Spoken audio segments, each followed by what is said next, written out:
Hello mga kalos, good evening, magandang gabi, and maayong gabi sa tanan. So, update po tayo sa ating panginabuhi diri, no? So, kumakain ako ngayon ng digestive. Ano to? Masarap siya, mayroon siyang chocolate sa loob. Yung update natin ngayon is smooth yung aking araw ngayon. Wala akong luto, hindi ako busy.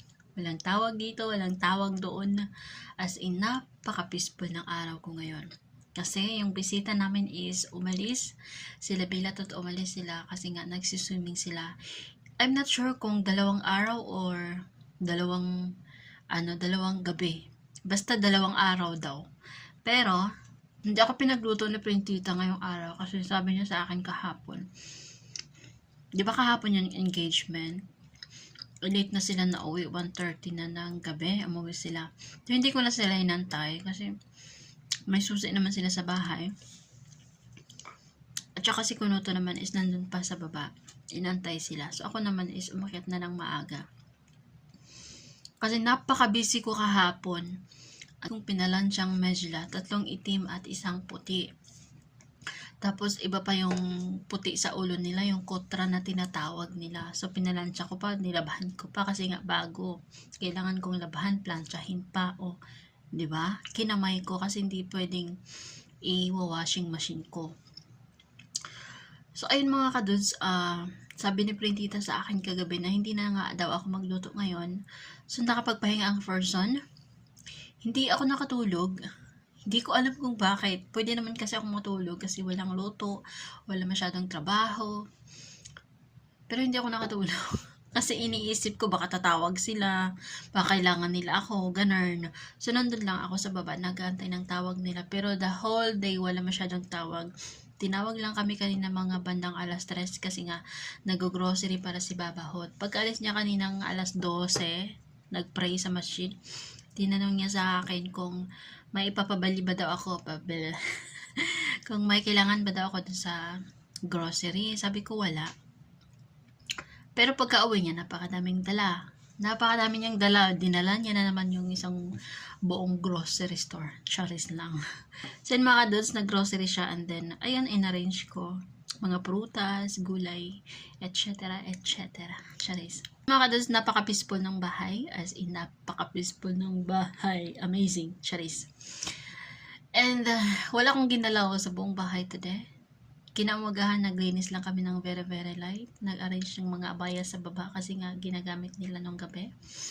And then yung mga slipper nila in-arrange lang ni Kunoto. Hindi na ako masyadong bumababa. Si Kunoto na yung bumababa. And then dito lang ako sa taas. So ayun mga kadol, ito na ngayong update natin. This week naman is napaka-smooth ng aking buhay. Charis. And this month naman is napaka-smooth din. Since nangyari yung issue namin ni Kunoto ay na okay naman na kami, nag-uusap na kami, pero ang sabi ko nga ay yung closeness wala na nga, tuluyan na ngang nasira, pero nag-uusap pa rin kami kapag may tinatanong kami sa isa't isa about sa aming trabaho, pag nagkahanapan ng mga gamit, ganun, nag-uusap kami, pero hindi na nga siya katulad nun. Pero anyway, yung pera niya is hindi talaga nakita. Hindi namin alam kung nasaan na.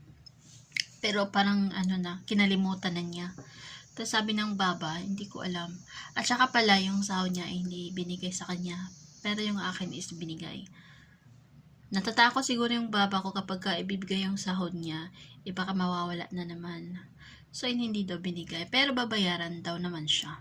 Na ito ko lang nalaman. Kahapon ko lang nalaman. Kasi sinabi niya sa akin. So yun mga kadods, update sa aking buhay ay napaka-smooth. Napakagandang buwan. Charis. Hindi ako masyadong sa work naman is okay naman ang lahat. Thanks God, okay na ang lahat. And then, sana mas magiging okay pa din. Diba? Para for the go, happy ang person. So I have here, biscuit. Kumakain ako. Hindi ako nag-dinner, pero wala akong dalang tubig. O diba? Ang balita ko pala mga kadods is 20 days pala sila Bilatot dito sa Jeddah. Pero I think 10 days dito and then 10 days sa Makkah kasi doon yung Taga doon yung madam niya. Andun yung family ng madam niya, mga kapatid niya.